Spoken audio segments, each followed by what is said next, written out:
ఆంధ్రప్రదేశ్ రాష్ట్ర ఉప ముఖ్యమంత్రి శ్రీ పవన్ కళ్యాణ్ చేతుల మీదుగా ఉభయ గోదావరి జిల్లాల ప్రజలకు సురక్షితమైన త్రాగునీరు అందించే దిశగా 3050 కోట్లతో వాటర్ గ్రిడ్ ప్రాజెక్టు నిర్మాణ పనులకు శంకుస్థాపన జరిగింది.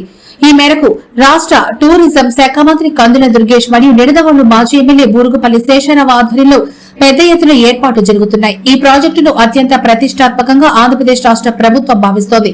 ఈ క్రమంలోనే డిప్యూటీ సీఎం కొణిదెల పవన్ కళ్యాణ్ తాగునీటి ప్రాజెక్టుకు సంబంధించి ప్రత్యేక శ్రద్దను కనబరచడం జరిగింది.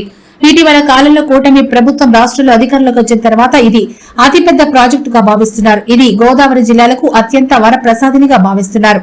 ఈ విషయంపై రాష్ట్ర ముఖ్యమంత్రి చంద్రబాబు నాయుడుతో పాటు ఉప ముఖ్యమంత్రి కొణిదెల పవన్ కళ్యాణ్ మరియు టూరిజం శాఖ మంత్రి కందుల దుర్గేష్ కూడా ప్రత్యేకమైన చొరవ తీసుకుని పనులు ప్రారంభించేదాకా కసరత్తు చేయడం విశేషం.